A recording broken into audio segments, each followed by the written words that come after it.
Uh, I'm Sean Teal, and I'd like to welcome you to the University of St. Thomas and the Schulze School of Entrepreneurship. We're really excited about tonight's program, and before we start, I just wanted to recognize our platinum sponsors who support all of our programs, Piper Jaffray, Stinson Leonard Street, and Fidelity Bank. We're appreciative of their support and their support of the wide array of programs that we do throughout the year here at Schulze. I'd also like to share some exciting news that is fairly new in that we have become an exclusive partner here in the Midwest of the Ernst & Young Entrepreneur of the Year Award. We're the only university in the Midwest to partner with this award, and we're very excited about that because of how we can work together with E&Y in promoting entrepreneurship, which is, of course, at the core of our mission. As part of the Schulze School's growing impact on the Twin Cities, we are bringing thought leaders to share their research and business stories to help people in our ecosystem think about the different ways that they can work in their companies and support entrepreneurship. Many of you with us tonight were here for our keynote with John Cleese about a couple weeks ago. There were about 650 people in attendance. One was New York Times bestselling author Rodd Wagner, who wrote a piece for us about the event, which appeared in Forbes. Tonight, he's here to share his work with us, and we're very excited about that. As a strategy for improving performance, the idea of employee engagement has been kicking around for a quarter of a century. Yet, despite billions of dollars invested in engagement initiatives, there is no evidence that in aggregate they have moved the needle. The problem, as Rodd will explain, is too often engagement is a one-sided bargain, focused on what the organization wants without enough concern for what the employee gets. What employees want in their jobs, what they most strongly reciprocate in their levels of performance is happiness.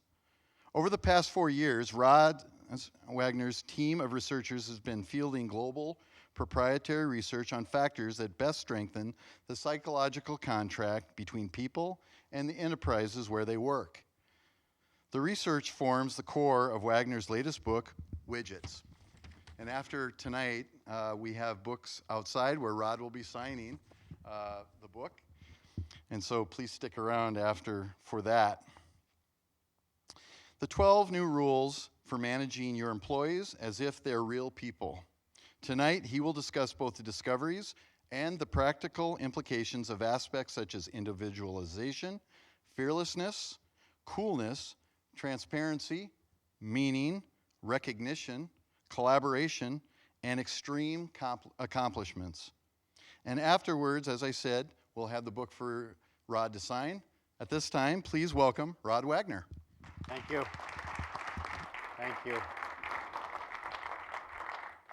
Good evening. After last night's caucuses, I want you to take a deep breath.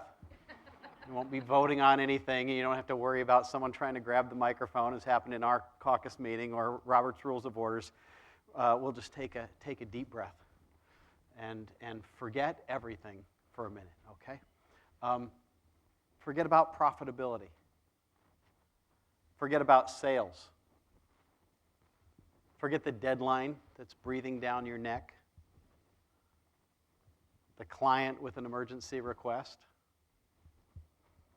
your high-maintenance colleague, we all have one,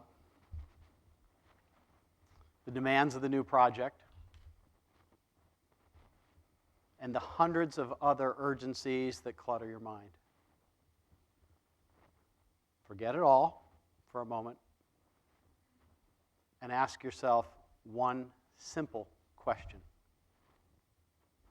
How happy are you at work?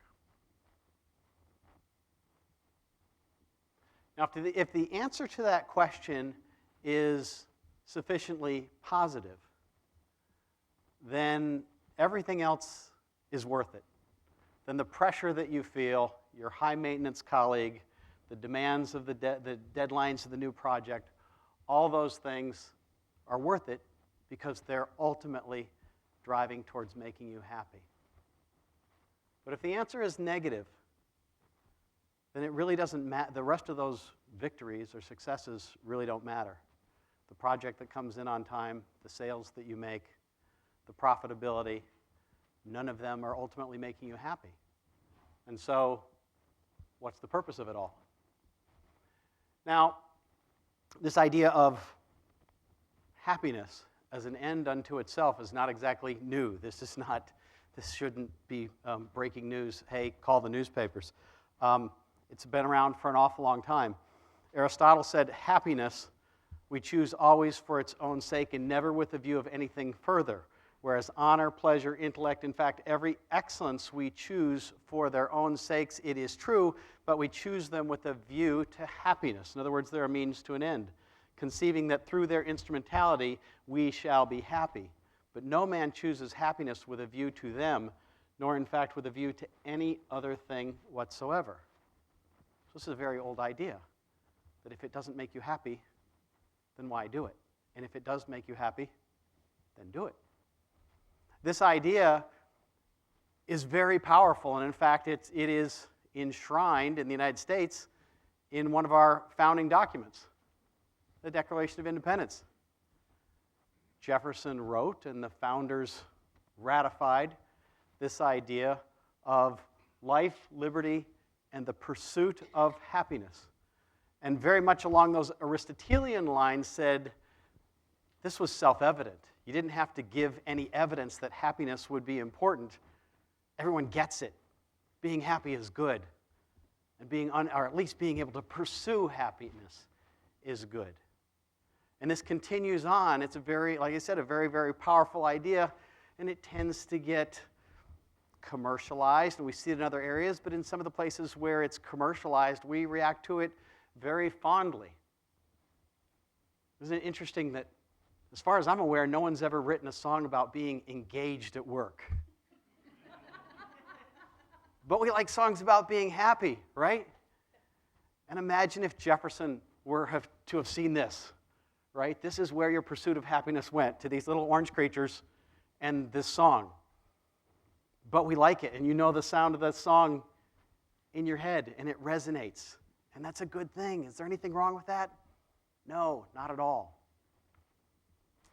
However, so I suppose I could stop right there and say, well, there you go. There's the evidence for happiness. Let's figure out how to be happy. But before I do start talking about how to be happy at work, let's make sure that we talk a little bit about an opposing argument that is out there among people who are very powerful in my industry and who have the ear of maybe your manager, maybe your CEO, maybe someone who has an influence over your life.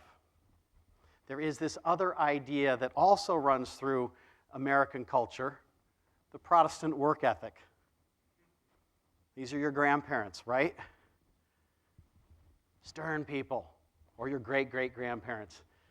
If you're smiling too much, something's wrong. You're not working hard enough. You're goofing off. You're up to something. Wipe that smile off your face. I'm a fan of that 70s show.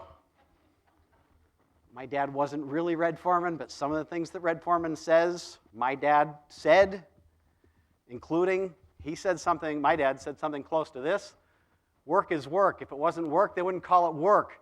They'd call it super wonderful, crazy fun time or skippity-doo. Now that's all humorous because, well, that's a TV show. That isn't going to influence my workplace. My boss maybe didn't see that episode, and they're mocking this, so this isn't a problem, right? But I think most of you have heard about the Gallup organization. They tend to have a fairly prominent role in the employee engagement arena.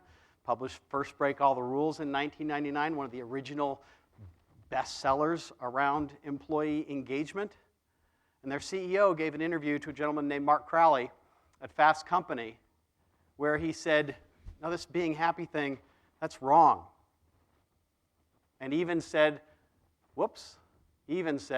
the idea of trying to make people happy at work is terrible. And in other places has compared employees to bears in Yellowstone. that if they get a taste of peanut butter and jelly, in other words, if they're spoiled by too many perks and a ping pong table at work or something like that, they'll lose their natural instincts. They'll stop hunting deer, which is what I learned in the 3rd grade is called the fallacy of the false analogy, because we're not bears. And making us happy is not peanut butter and jelly. It's kind of essential to us. His nephew, Tom Rath, has recently published a book in which he is arguing against Jefferson himself. This is his post from LinkedIn, in which he says, meaning, not happiness, makes life worthwhile. He put up a picture of the Declaration of Independence. I didn't paste that in. And his comment, the pursuit of meaning, not happiness, is what makes life worthwhile. Despite Thomas Jefferson including it in the Declaration of Independence, the pursuit of happiness is a short-sighted aim. I think that counts as hubris in my world, to say, you know, the founder thing and the Declaration of Independence, I know better. Never mind that, you know, we're the longest running democracy on the planet. It seems to have worked fairly well, right? Putting your own well-being before well-doing puts you in the wrong direction. Well, no one said that your well-being wouldn't be intrinsically connected to well-doing. In fact, to the degree that we know, to the degree that we have a record of what Jefferson meant when he wrote it, he was talking about Aristotelian happiness, the kind of happiness that comes by doing great things, not just for yourself, but for those around you.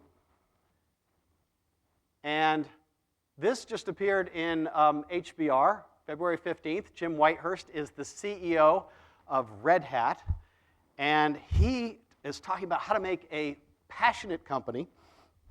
And in there, one of the examples that he really likes is we have at least 3 associates who are so passionate about our company's role in changing the world through open source technology that they have gotten a tattoo of the Red Hat Shadowman, the icon wearing a red fedora in our company logo. How many companies can say the same?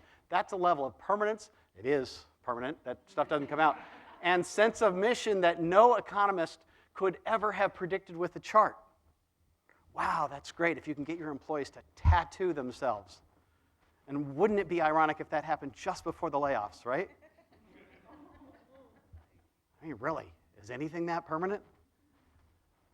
Later on, he said, along the same lines of what I've just mentioned, Tom Rath and Jim Clifton talking about, besides having no management theory for how to foster a shadow man tattoo kind of passion, the other problem that surfaces is that the many executives I still speak with confuse engagement with morale, job satisfaction, and even happiness. Engagement isn't about being happy. Happy people may or may not be engaged in the business. In fact, that last statement is empirically incorrect. It is almost statistically impossible to be happy in your job and not be engaged.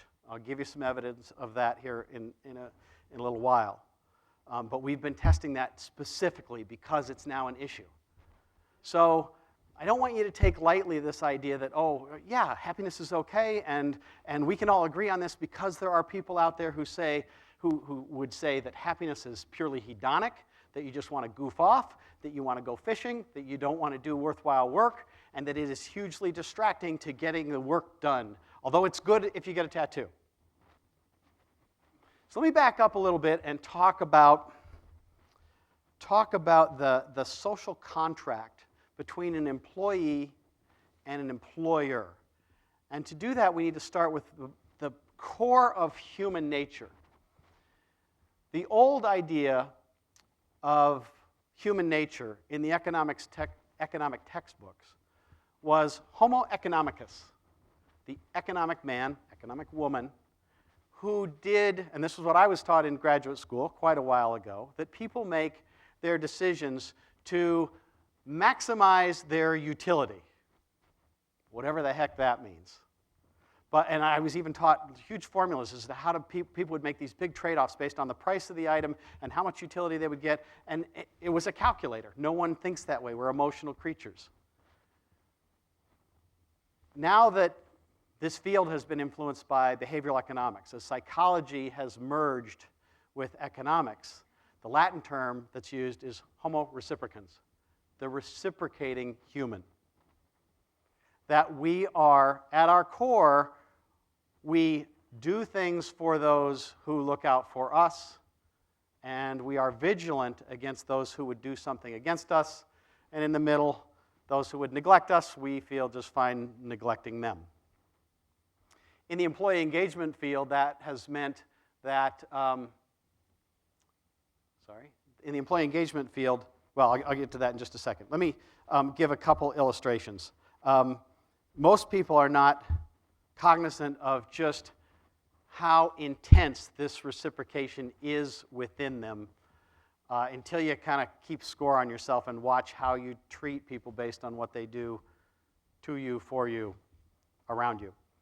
I have a number of email addresses, some of which are very easy to be found by the public and by salespeople. I get all kinds of people wanting me to either interview someone for Forbes or they want to sell me something. So I got this one day to one of my addresses from Cameron, and I'm not going to give him a free plug for his company, but here was the subject line, Rodd, pizza in the lobby, exclamation point. So, pizza has been one of my favorite foods since I was 7.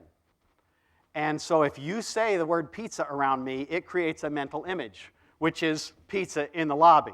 So he had me, and I opened up the email, and it said, "Hi, Rodd, sorry to disappoint you. There actually isn't pizza in your lobby. This was my Hail Mary, but I do think our companies would be a great fit for each other," blah, blah, blah, and he starts talking about his company. So I was about to hit, delete and spam and all that kind of stuff, and then I thought, let's have some fun with this.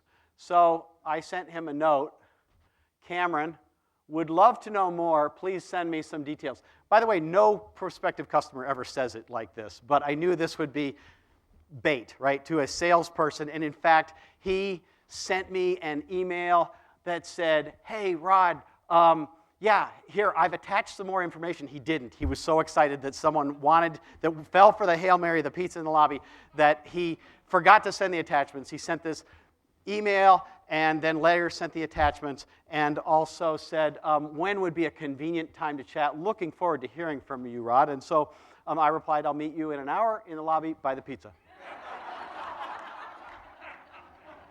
That's fair, right? That's fair. That's reciprocity. You messed with me, I get to mess with you. Perfectly fair. No one would say, "You're horrible, Rodd, for doing that," right? You're like, "I wish I would. I'm going to do that. I'm going to do that," right? Okay, that's negative reciprocity. Here's positive reciprocity. In a lot of Starbucks, you'll have someone who's really nice, just in a great mood, or I don't know, something happened, their kid made it to the state hockey tournament, whatever, they decide, okay, I'm going to pay for the people behind me. And so the barista will say, the lady in front of you has already paid for your coffee. And she'll say, "Do you want to pay for the person behind you?" Well, do you? Homo economicus is like, "Hey, I just got some free coffee. Of course I don't want to pay for the person behind me. Otherwise, it makes no sense. I came here to buy coffee. If I just give you $7 now, right? If I give you $7 and they pay $7, then it doesn't make any difference at all. I still just bought coffee. But if I don't pay behind me, then I got free coffee. So no, I don't want to." But you'll be like, "No, that's horrible," right? So most people will say, "Of course, why not? Buy the world a Coke, let's all hug, kumbaya." And so these chains will go on and on through the day as more and more people will pay it forward. And this next story I'm going to show you is real. I thought it was from The Onion. It's a real news story. Just a second. Wait for it. Okay. A 10-hour pay-it-forward line ends with customer number 459 who refuses, reports ABC News. A 10-hour stream of kindness ended, this is right out of The Onion, ended abruptly at a Florida Starbucks Wednesday when customer number 458 broke ranks and declined to pay it forward for the next drive-through patron. And your response is, "Damn you, customer 458. World peace nearly broke out, starting with a Starbucks in Florida, if it were not for customer 458, right? Why do we have that reaction? Because if someone does something for you, you're supposed to do something for them. It's the rule. It's the boomerang. It's the reciprocity.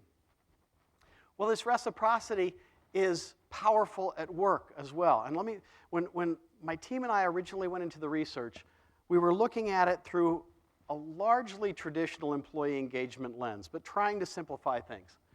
So employee engagement has been in play for 25 years, since a professor in 1999 in the Academy of, I forget, I'll send you a link.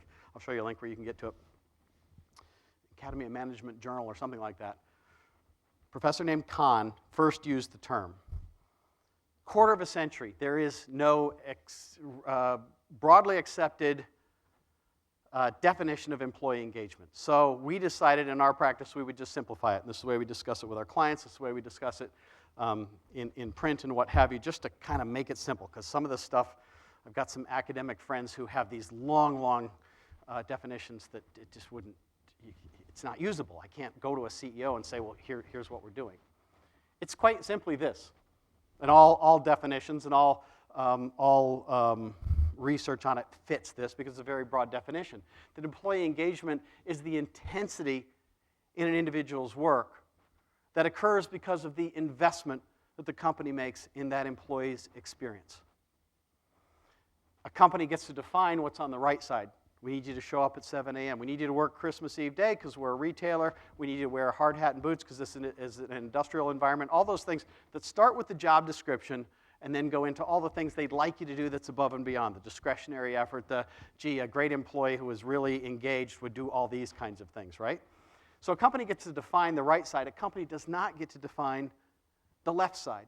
The left side is up to the employee, and therefore that makes it very personal.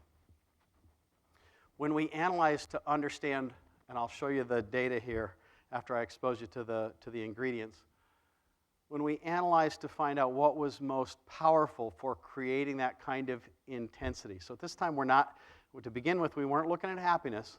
We're just looking at, from an ROI standpoint, what motivates employees to do what the organization needs them to do. We came out with 12 statistical factors, 12, you can call them ingredients, elements. We sometimes call them new rules of engagement, and here they are. Individualization. Employees are more likely to be motivated to do what the organization does if the organization meets them as an individual, as a person, that understands that they may have particular ways they wish to be recognized, particular reasons why they're seeking to earn money, that there are things that they do outside of work that's why they're working. These are the things that they do, and it's different for every person because they're at a different stage of their career. There's different things that they all wanted to do. So it begins, and this is the gateway to everything else. And it's a danger in this industry that actually, since you're looking at things in the aggregate, you can get kind of one size fits all. Oh, here's what employees at our company want. Really? You think you can stereotype that many people and say, here's what they want? No, it's different from one person to another, which is why we use the coffee mugs here as the icon, because it requires a manager who gets inside your head. The question for you, and I want this to be partly strategic, but mostly personal for you to think about, well, where am I right now, and is someone looking out for me? The question would be, is there that kind of a manager? Is there that kind of a mentor who takes you to coffee once a month, every couple weeks, and says, how are you doing? What can I do as your manager to help you, to make you happier, to make you more effective, where you would definitely want to stay here and where you'd be having the time of your life? If you don't have that, then the question would be, well, where are you going to find it? Or can your manager be nudged a little bit to go in that direction? That's the first element. And to some degree, we forced that one into first position because, like I say, it is the lens through which, if you're going to look at an individual employee, you have to begin with that lens. And you frequently go back to it as you look at the other elements that I'll show you here in just a minute. Each one of these will be quite unique in how it plays out in an individual's mind. Whoops, did we miss one? There we go. Second one, fearlessness. There's been a lot that has scared people lately. You know, Target a year ago, suddenly if you were invited, I understand it was a 9:45 meeting. If you got invited to the 9:45 meeting, people didn't know what they were walking into, you were given a box. And you were told you had 2 hours or 3 hours, or I've talked to a number of these refugees, clear your stuff out, you got to leave. So, can I come back Saturday and no, actually you need to pack up your stuff right now and go. But I just got the Target tattoo on my shoulder. Sorry, there's a service that'll take that off. and off you go. And because of that recession was a doozy. And it's very clear that if a leader or manager doesn't understand what's keeping someone awake at night, that fear is very distracting. And if you're trying to motivate people by fear, it kind of works because they work harder, but they're working harder kind of because they want to run away. So if you're in a situation where people are freaking you out or trying to, there's a question that we ask on the survey, which I'll give you a link to, that asks, management here motivates by fear. If you answer that question in that way, then you're not getting a very good night of sleep.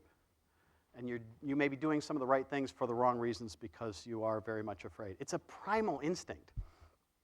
The reason that we have it is to run away from bears and to be afraid of the enemy tribe coming over in the night and killing us. And then, so we're not really well adjusted to when they say, we need you to move your desk. Like, move my desk. Well, part of what's going on in your brain is you think you're going to die. It's like, no, you're moving your desk. But we're not. In fact, there's an article I saw a while ago that says, we really don't need the fear response that we have because we're not going to die in the way that our ancestors died, but it's still in there. Next one is money. Here's the key question. Is your organization, as much as they're looking out for their own funding, their own financial trajectory, their own profitability, are they looking out for yours? Because if they want you to look out for theirs, they kind of ought to look out for yours, right? But there's this thing going on in management right now where we want to get people as cheaply as we can. Well, wait, as an employee, if I turn that around and say, I want to work as little as I can, that's considered disloyal. That's considered immature and unprofessional. Okay, fine. Then it's immature, unprofessional, cheap, and wrong to say to the employees, we want to get you as inexpensively as we can. And you're not going to be happy if that money becomes an issue. The next one is, we call it help them thrive, but it's essentially about work-life balance. And it's messier now because of these. The better these electronics get, and they are great. You can take pictures of your dog when he's sleeping funny and send it out. It's all great technology, but it also leashes you to the office in a way that a half generation or a generation before didn't have. The research suggests that we are working an entire month more in a year than our predecessors did or than we did before these things got as cool as they are. And so our lives get out of balance pretty quickly. At the same time, your company will frequently say, would you wear a Fitbit? Or we're going to do we want you to have how many? I've got one right here. My heart rate's being monitored and my steps and all that kind of stuff. Lots of information, an incredible digital trail, kind of creepy, right? But your company will say, we want you to track yourself and we want you to get a good night of sleep and we want you to get in your steps. And like, if I'm working 60 hours a week, I'm not going to be able to get that done. And to some degree, I'm going to go through these in short form mostly, but this one I couldn't help because this is a true story. I got a call from a friend of mine who works for United Health Group. He called me a couple years ago, and he said, you're not going to believe this. They invited us to install this app. It's called Lose It. And they want us to track all our activity and what we eat and all those kinds of things. And he says, I'm getting all these updates from people, like Sally had a salad and Bob walked 5 miles, and because we're supposed to be supporting each other in our health. And he says, he was getting uncomfortable with the amount of information that was going out. But as a dutiful employee, he loaded this up. And he was going through the app one day. You can track your meals. This is what I'm about to show you is real. That's why I got the screenshots, because I didn't think you'd believe me unless I had photographic evidence. You can track all this stuff on this is fairly typical. You can track breakfast, lunch, dinner, and most of my calories come from snacks. A very long list of activities in which you may be participating, alphabetical, some of which I don't know how they qualify as being aerobic at all. I have a boat. I pretty much sleep on it, so I didn't know and I don't know that billiards actually raises your heart rate at all, but okay, so be it. So he's going A, B, C all the way through, and he's got sailing, got scuba diving. Like, well, oh, look at that. Look at that third entry. So that counts. Huh? Not just boating, but sexual activity. That counts, huh? So my friend he clicks on that, and oh, there's 3 levels here. I wouldn't normally go here, except this is real. I mean, this was inflicted on the employees of the nation's largest health insurer, okay? This raises a question as to whether you're supposed to score yourself or you're supposed to ask your partner, was that general moderate? No, that was so passive and light, right? You should do better next time. And if you click that, it goes yet further. How long? I know, yeah, it's like, no, delete, make this go away, right? So my friend, he's putting 2 and 2 together like, wait a minute, I'm getting all these updates. Does this update? So he goes in one Wednesday morning, and at 9 a.m., click, sexual activity, picks one of the levels, 30 minutes. Nothing happens. Oh, maybe that one doesn't broadcast. Waits 30 minutes. Click. Nothing. Okay. Well, just to make sure. Waits another 30 minutes. Click. 5 minutes later, gets a phone call from his friend. What the hell is going on over there? He says, I deleted the app. I told this story to a colleague at work. She said, well, that saves having to ask, how was your weekend? My point, and you can see, there's a tweet about 5 back on my Twitter feed that is an article from The Guardian about, is your company tracking everything, including whether you're going to get pregnant or whether you're dealing with a certain health issue or whatever? It's getting really, really creepy. And the reason it's getting creepy is that companies want to reduce how much they're spending on your insurance. They want to force you to be healthier, and in a lot of ways, we're treating people like widgets, which is part of where the book title came from. We're assuming, this isn't going to make people happy, and there's pretty good evidence it's not going to make people any healthier. And so increasing my advice here to you as an employee is be protective. Delete the app. Do what you know you need to do to be able to keep yourself healthy. Go to your doctor. Don't take the advice from the app.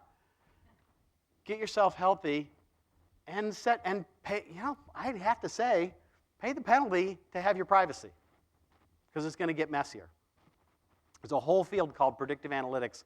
I wrote an article for USA Today last month before, about your boss may be spying on you. And I put in parentheses, and you may welcome it. Well, there's part of that where if your boss is spying on people and finding, hey, there's someone we didn't realize over here who has incredible talent. The predictive analytics say this person ought to be looked at for this promotion, and that person may have been overlooked because they're not part of the current network. Well, that might be cool, but part of this could be really, really dangerous. So be careful. All right, the next one. Coolness. This would be where my dad would do the Red Foreman thing. It's work. That's why they call it work. It's not supposed to be cool. It's not supposed to be enjoyable. You go to work, you get your work done, you come home, and then you garden, then you watch the baseball game. That's when you have fun. But that's not the bargain now. Not just for millennials, but for all the generations. If I'm going to spend that much time at work, I expect it to be cool. Transparency. Increasingly, there's an expectation that we will know what's going on, that people will tell us. And you see that most in Glassdoor. Information that used to be the purview only of those inside the company is now out there for everyone to see. And there's numbers indicating, and not only do I not blame them, I encourage this, that when someone sees a job is posted for a particular company, their first stop is not the HR department of that particular firm. It is to Glassdoor to see what the reviews say.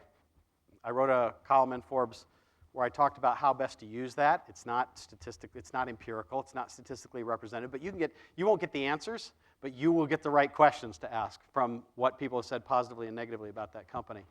Or they go to LinkedIn. In my current job at BI Worldwide, my first stop was not at BI Worldwide. I looked, I had a connection at BI Worldwide, turned out he was actually part of the hiring committee. I said, hey, I see this job posted. Tell me, what can you tell me about it? Or it looked like it was me. Like, hey, these are my credentials. Can we go have coffee? So we did. And I found out a whole lot more before I ever walked in the door. Well, that's the way to do it these days. And it requires that a company operate in such a way that if whatever was going on in a quote-unquote private meeting got out, the employees, the customers, the stockholders would say, look at this. They were worrying about doing the right thing by their employees, by their customers, by their stockholders. They seem to be trying to weigh what is the best ethical decision, what's the right thing to do, how do we look out for people who've been loyal to us. There's no scandal here. In fact, look at this, this is really cool that this is what they're doing behind the scenes. They're worrying about doing the right things for the right reasons. It turns out that meaning is actually not something you need to impose or give to employees. We are meaning-grabbing creatures. We find meanings in the smallest thing. So I've done a lot of work for organizations where it's been life-changing or life-saving, neonatal wards in hospitals, Homeland Security, did some work for the United States Navy, pretty important stuff. And so you ask them about what they're doing, and quite naturally they say, this mission is really, really important. The cool thing is if you go find people who make ice cream, or who sell electronics, or who do things that they don't change people's lives that much and they don't save people's lives, you say, is this important? They'll say, yeah. Oh, yeah. This ice cream is, when I see someone trying a new flavor that I had a roll in, this triple chocolate fudge thing, it's the best, and everybody loves it and it's selling like crazy, and I saw a little girl eating the ice cream, and it was all over her face, and it's like, yeah, that's what I do, that's my deal. People will find meaning in things that some of us might say, well, okay, it's not life-changing. Well, to them, it's a big deal. The issue is more of making sure that you don't do the kinds of things that kill that sense of meaning. There's an example I used in the book about zookeepers. Zookeepers make huge sacrifices to be zookeepers. There's no money in it, there's no promotion in it, but they feel an affinity towards the animals. And they feel that quite naturally. But boy, you can kill that meaning if you divert money that they think ought to be going to the animals to something else, or you don't fund it properly, or if you ultimately wear them out. They'll say, yeah, I still love the animals. I still feel that I'm the kind of person that can read where animals are and that I have a responsibility to look out for them, but I can't take it anymore. I'm just burned out. And you can kill the meaning, and they'll resign. So the key is not so much, are you finding meaning in your work? I hope you are. I assume that there's a certain gravity towards the thing, a certain attraction that brought you to what it is that you do. The question is there anyone out there that's killing that meaning? And what can you do to make sure that those things don't get in there and interfere with something that's very important to you? Seeing their future. We're pretty much alone in the animal kingdom of having a sense of time, what once was and what could be. And the science says that the reason why we think about the past is to be able to project it onto the future, to take lessons that we've learned back here and say, I can see myself here if I don't do the things that I messed up here that made me so like didn't work the first time, right? That's a way that humans can think that, like, not my dog. I got a dog that's turning 1, and every day I come home, I swear, he's like, this is the best thing that's ever happened. It's like, no, I came home yesterday, and then you come home and say, this is the best thing that's ever happened. It's like, no, I know, okay. But humans were able to project ourselves, right, back and forward. There is a very famous study. If you haven't seen it, I strongly recommend it. It's called the Marshmallow Study, the Stanford Marshmallow Experiment. It's been done many, many times. There's YouTube videos of it. I'll show some screenshots of one.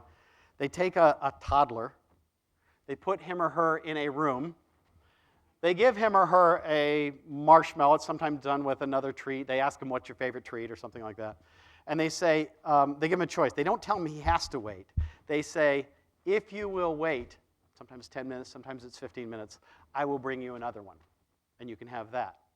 It's up to you. You can eat this one right now if you wish, but if you wait, I'll bring you another one. And then, so they make sure they're not biasing them, and then they leave the room. I think the parents are watching nearby, because this turns out to be torture for toddlers. So yeah, you know all the things that they make you fill out before you do any kind of experimentation on humans. I can only imagine how thick the one is for this, because these kids get messed with. They try to, don't make eye contact with the marshmallow. Or sometimes they do, or sometimes they really do. These are two brothers who are going through the process. I can't remember if this young lady makes it through it or not. She doesn't. And he didn't. And I think he did, but only with a tremendous amount of pain. There is a TED Talk out there, actually, it's cited in the book, that says this indicates the ability to delay gratification, which is why you go to school and graduate school and all that. These are the people who waited for when we track them, what happened to them later. The people who waited for the marshmallow, the second marshmallow, they become doctors and lawyers and captains of industry and have patents in their name. And the ones who just eat it go to jail. It's just, I think that's a little harsh, but that's the way they present it, that there's a much higher risk of criminality in those who just eat the marshmallow because they can't wait. There was a researcher who knew of this, but had also worked with kids in the inner city, and she said, I think there's something else going on. Yes, there's delayed gratification going on. There's something else going on. And part of it is context, because she had seen kids disappointed. She said, I think there's something else going on here, so let's try something. Before we do the Stanford Marshmallow Experiment, let's do one where we bring them some crayons. We give them this, those mugs where the kid can color the picture, and then it gets sealed up inside the plastic. It's transparent on the outside, and then they can give it to grandma, who puts it on the shelf forever, all that kind of stuff. So they said, we've got these broken crayons and used markers, but if you will wait 10 minutes, I will bring you some better markers.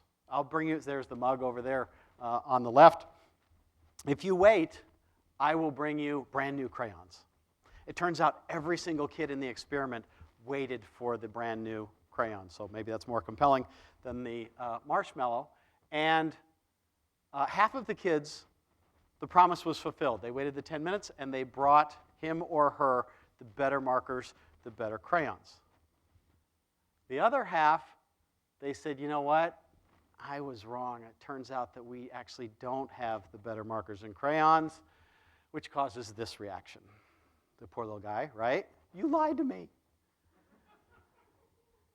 Then they do the marshmallow experiment over again. Guess what happens? If you got burned, if they said there were markers and there are no better markers, then you eat the marshmallow. There is no second marshmallow. You're messing with me. What's the business lesson? Your company organization might be talking to you about a future. Is it a real second marshmallow? Or it's like, well, we've had some staff cutbacks, it's budget, and sorry, we can't do that. In which case, in this case, this young lady, they had the better markers. She did in the video, and it's on YouTube, she's bragging, I didn't eat the marshmallow until I got I waited. And this kid popped it in his mouth. My advice to you as an employee would be, if there is no second marshmallow, if you can tell that promises get broken at your organization relative to the future, pop the marshmallow in your mouth and go to the next thing. It's the wise thing to do. Didn't used to be that way. Used to be, my dad was a lifelong IBMer. And the future would come to you every 3 to 4 years. So I've lived all throughout the country in the shape of a moving van. We'd have the talk. My mom and dad, boys, we need to talk to you. Oh, not again, every 2 years. Your dad's been offered a promotion. We have to move. You get a dog. Oh. There was always some bargaining. The yard's going to be much larger. We're going to live near a lake, something like. There was always, but we knew the deal.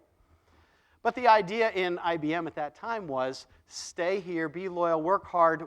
There's a second, third, fourth marshmallow. We'll look out for you. That's not the deal anymore. Sometimes there's a box at Target, and that's what you're going to get. So you kind of have to watch out for yourself more. The 9th ingredient is magnifying your success neurobiologically, recognition. When you do something, when you succeed, you get a shot of dopamine in your brain that makes you want to do that thing over again. Well, the same thing happens when you get recognition. The thing happens over again, and sometimes that recognition is an even greater surge of dopamine than the original success. So one of the things that I say to remember this rule is what doesn't get recognized, don't expect to have repeated, because you're messing with the neurobiology. In the research literature, it's called behavioral extinction. The thing stops. It happens with kids, happens with employees, happens with anyone else. If you don't recognize something, it's going to go away. On the other hand, if you recognize it, if you reinforce it, then it's much more likely to occur because that dopamine hits a second time. Teamwork. There's a lot of discussion in companies about taking one for the team. You should make this sacrifice for the team. Well, in evolutionary psychology and in pure game theory, there is no reason to take one for the team unless there's an upside. So no one plays on the only reason you sacrifice yourself on a football team is to make it to the Super Bowl, to go someplace that you couldn't go by yourself. And the same thing is true of a partnership. There's no reason to go into a partnership where you're going to come out worse than when you started. So should you take one? And in evolutionary terms, the reasons why people will sacrifice up to and including their lives for the tribe is because their genes are somewhere else, and their nephew will continue, their kids will continue. We have to protect the tribe. So that's the upside there. But at your company, it's not your tribe, it's not your family, and if they're saying, take one for the team, don't take one for the team unless it makes sense for you and your career. The companies that are built best around teamwork understand that any sacrifice they're asking of someone is to get them to a place they could not get by themselves. That's sitting out on a particular occasion, sitting on the bench, when you'd really like to be on the field, well, there's a better player out there, but we're all getting a Super Bowl ring if we do what we need to do to help this team win. The 11th item is a chance to lead. The traditional research on employee engagement talks about employee voice, that your opinion matters, that you get to somehow affect what goes on inside the organization. It's very powerful. It's a very long-standing, established idea in the employee motivation area, employee voice. What we started playing with 3.5, 4 years ago was doing some research around what if we dialed that up a notch? What if we said, there's an item that Gallup has that says, at work my opinions seem to count. Well, that's kind of light, don't you think? My opinions seem to count. Well, do they or don't they? Moreover, is it a matter of having your opinions count, or is it a matter of actually getting the chance to lead? Give that person the wheel of the boat, let them steer. Give them a project, let them show what they can do. Is that more powerful than just the suggestion box kind of stuff? And turns out, yes, it is. And so the question for you as an employee is, are you getting those chances? Is someone actively saying, you should be able to take, and sometimes it's challenging, you should take on this project, I'll be here to help you, this is going to push you, but I want you to grow. I want you to be able to stretch and show what I think you're ready for it.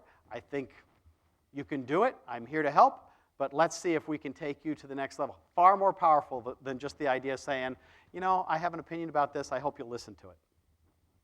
And the last one, in many cases, in many client analyses we do, the most powerful one is this idea of taking things to extreme accomplishment. It's individual, just like that first item I mentioned. You got to get inside people's heads to understand, is this an employee that wants to be in a peer-reviewed journal?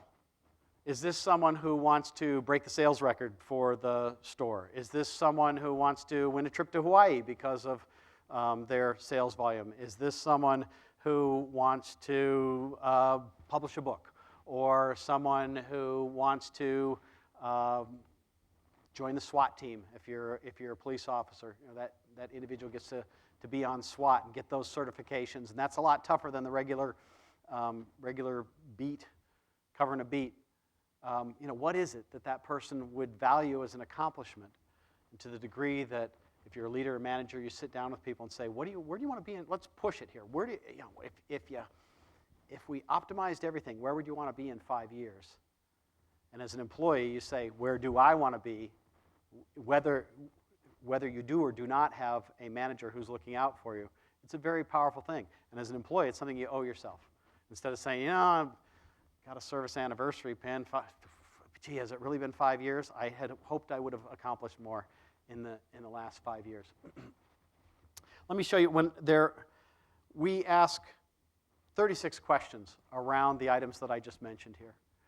And they're scored from 1 to 5. And this is the distribution in the United States of the answers, with 1 being strongly disagree to the positively worded items.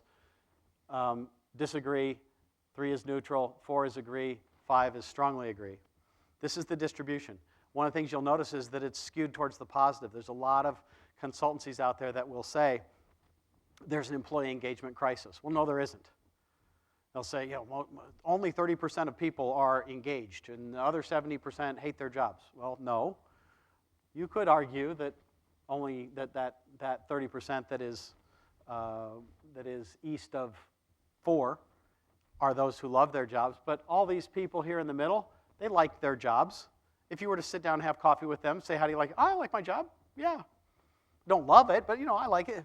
Anything could be better? Oh, yeah, there's a lot of things that would be better, but, are you going to plan on quitting? No, I like it. Do you work hard? Yeah, I do. And if my company needs something out of me, I work hard. Am I going to sing its praises? Am I going to appear in a commercial? No, but I like my job. If you were to talk to people in these different ranges, this is what they would say. The people down here would say they're demoralized. These would say they're frustrated. These would say they're encouraged. And these would say they're energized. And I'm going to blast at you some real quick outcomes. God bless you. The top one is, are you willing to work especially hard for your organization's customers? The second one, do you wish you were working somewhere else? Does working here bring out your best ideas? And would you recommend this organization as a great place to work? I'm going to show you pie charts that show, it might be a little tough to see the 2 colors there. The lighter of the colors is agree. The darker is strongly agree. And this is how people feel. Surprise, surprise. In the demoralized end, you still see a lot of people who want to go they want to go to great lengths for their customers. Do they wish they were working somewhere else? Of course. You don't see a lot of innovation, and you don't see a lot of recommendation. That holds here up through. You see the customer focus grows pretty quickly. Most people are a lot more mature and professional about how they treat customers than a lot of the consultancies give them credit for. They don't blame their customers for the situation they're in. As we go along here, that intention to, or wishing you were working somewhere else starts to melt. We still don't see much in the way of innovation and advocacy. And then once we start to get on the better side of neutral, you see things kick in. That we now have the majority of people, a large 3/4 of people who are saying they'll go to great lengths for customers, at least to the agree level. We're starting to melt those who wish they were working someplace else, and we're starting to see some innovation, starting to see some advocacy. And then once you get here in the encouraged ranks, again, this is a group of people who Gallup would say are not engaged. And they say, oh, these people are time wasters, and they're monopolizing management's time, and on and on they would say, and a lot of the other consultancies would say the same kind of thing. No, actually, they're working pretty darn hard. And then if you can get up in this level, then things go crazy. In fact, can't find anyone that wishes they were working somewhere else on that far end, not surprisingly. And you fill in the whole thing. In many cases, you've got on this end, it's the vast majority who are strongly agreeing they will do this. This is that boomerang. This is that reciprocity that happens. Now that's in the traditional, this is before we get to happiness. This is just employee engagement. Doing the kinds of things that make sense for someone and then seeing what would they do on behalf of the business. When you put them all together, we looked at this and said, okay, well, we called it the new rules of engagement. We packaged it nicely. There's a ton of analysis in it. In the appendix of the book, you'll see the research that's actually behind this. But then we looked at it, we backed up, and we said, hey, wait a minute. If you looked at all of this, is it still engagement? If you're doing all of this, aren't you really making people happy? Isn't it okay to say, yeah, we're on the 5-yard line. Just push it over. Just give it to the, a quick pass to the wide receiver, and let's go in for a touchdown. Let's go ahead and make people happy. So what if we ask people, how happy are you at work? Would that describe kind of this whole thing? Is that not the whole deal? And so we devised this smiley face, and we put it on a website out there. Well, first let me explain that we were working on this premise. Is it not that companies want engagement, but employees deep down, they want happiness? That's what they say when they go home. Are you happy in your job? They don't say, boy, I sure was engaged at work today. No, they say, I had a great day at work. I love my manager. He or she's taken really good care of me. I'm really happy that I joined. They never say engaged. That's not in the vernacular. And so this is the website right now, workhappier.com. This is the beginning of the survey, and it's free. I had to build it for my clients, so I thought, why not give it to everybody? So for individual use, it's free. And that little slider there is actually behind the scenes is a 100-point slider. It's the first question on the survey. And the degree to which that answer that you give that we capture correlates 0.61 to your overall score on all 36 questions. It's a very high correlation for a single question to be able to anticipate what you will say on the broad survey. You can slide them down and you can slide them up, but it's actually a very involved psychometric question behind there. So my advice to you is go get the report. Find out where you are. I've kind of blasted through some of the items here pretty quickly to give you a sense of them. They're described in greater detail in the book, as is the research. But the most important information I can give you, you get after you spend about 3 minutes online, in which case you will find out your number. You'll get that number from 1 to, this is calculated based on the 36 questions, not the slider. This is me a few months ago. I tend to fly at a pretty good altitude, in the high 80s, low 90s, mid 90s. So it'll give you an overall description, but more important than that, it will tell you where you are on each of the rules. Because 76 can come through a whole bunch of different permutations among the rules. Maybe your work-life balance is great, but your compensation is not where you want it to be, or vice versa. So go in there and get your report and take charge of your life. Take charge of your happiness. You deserve happiness. This is, because this correlates with business outcomes, because it motivates you to do what your business needs you to do anyway, you shouldn't have any of that contradiction that I showed earlier that, well, people who are happy might not be engaged. People who are happy might not be doing what we're... No, this is the employee equivalent of delicious fat-free ice cream. You can have all you want. It's guilt-free. Go ahead and make yourself happy. It's one of the best things that you can do for your organization, for your colleagues, and for your own self and your effectiveness.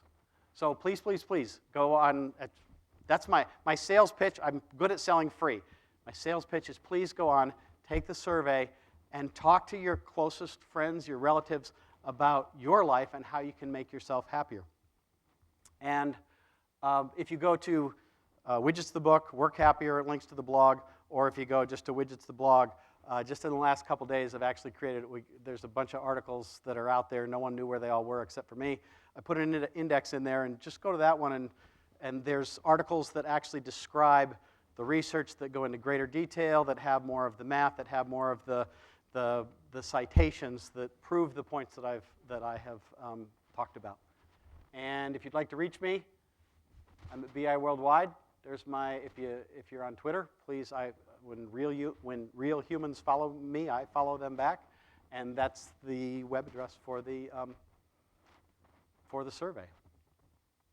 I've kind of run the clock here, and I want to get you, those that need to get out on time, I want to make sure I'm respectful of your time. I want to make sure that I get a chance to talk with you and sign a book if you'd like, but if there's a burning question or two that we ought to ask for the whole group, I'm happy to entertain it. Yes, sir.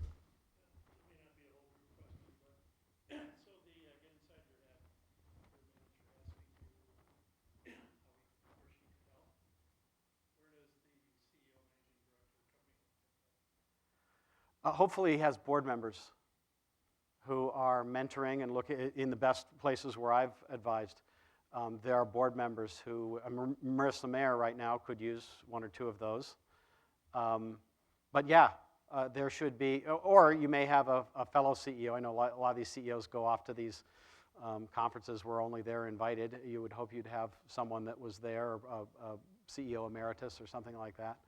It's an important issue because a lot of them are, I advise enough of them that that's a resource they don't logically have as well as others do. Yeah.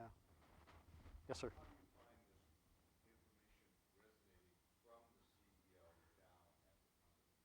Depends completely on the CEO. I have some CEOs who are who tend to come from a clinical, operational, logistical background, and they just want to know the numbers. They tend to have a fairly cold view of the world. They're the ones I'm trying to get a hold of in the front part of the book, that don't treat your people like you would lumber or coal or cattle or whatever. But some of them won't get it, and I don't anticipate that they will. And there's others who have when we had these conversations, they're like, that's why I got into this business. I wouldn't sleep well at night if I were not taking good care of my people. Huge range. Yes? Rodd, tell me how you would use these in a team. So you got a team of a dozen within a company.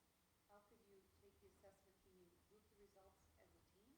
Yeah, we do for clients. We'll group them, but we won't group them at real small levels like 4s and 5s and 6s that some consultancies will, because it's real easy to see who gave a 2 or a 3. So we require larger sample sizes before we would give a team report. What I advise people who just want to use it informally is just send it out, have everyone go get it, tell them it's confidential, I will not ask you, but let's all go have coffee or pizza or something like that, and let's talk about what we can do, each of you being informed as to where you are right now. And only share with me what you feel comfortable in sharing. And you can do it. And the beauty of this, compared to waiting 3 months for the results to come back, is, if we were going to go meet at 7:15 across the street, we could all have our report by 7:15 on our iPads, and off we go, right? At what point is it scalable? I mean, is it 50, 100? Would you quantify the results, say, for a manager? 10 to 15. I'll create a scorecard. As long as I know that the thing I'm trying to get to is to make sure that someone who wants to be candid, and people increasingly are not candid, would be able to, quote unquote, hide in there, that no one would know, oh, you gave the 2, I know you did, I heard you at lunch the other day. Because people have gotten themselves fired. On one hand, the company has said, we need your honest opinion. And then you give it to them, and they're like, you're not loyal. It gets very North Korean very quickly. Oh, the benevolent leader is so great. Yeah, and I've written some columns that are like, if you're in that, in fact, I would advise you, if you're in an organization that can't handle the truth, don't give them the truth. Because the only one who's going to pay the price is you. So there's an admin that I found online who had written a blog post about Mark 5 to survive, baby, Mark 5 to survive. Yeah, in some organizations, that's what, and we actually did some research on how many people are giving fictional answers. I haven't published it yet, and I don't recall the number exactly, but it's around a quarter who have told me in the survey we're doing, not sponsored by their employer, when you last took your employees, your company-sponsored employee engagement survey, did you tell the truth? And they say, no, I didn't. Most of them are saying, marking it higher, that yeah, my official answer is, I love it here. And then they resign. So do you see that when people are marking with the smiley face slider? People mark higher on the slider or lower than their actual score? No, not here because it's safe. I mean, if it's company sponsored, then we go in and talk to them about making sure that, I want your CEO up here. If you want the truth, I want your CEO up here saying, I need you to tell me the truth. And it is an act of loyalty. If something's not working, it's an act of loyalty to the company to tell me something's wrong, as opposed to just saying, no, I'm fine. And I will protect you, and everyone will protect you, and in fact, we will consider it to be in the company's favor if you'll tell us there's a problem. But it's gotten to that point now where you have to have the senior leadership up there saying, it's okay to tell us the truth. We're not going to fire you. We're not going to chase you down. And if your manager tries to do it, I'll fire him or her before you would get in trouble. It's to that level. I think we probably ought to move this to the lobby.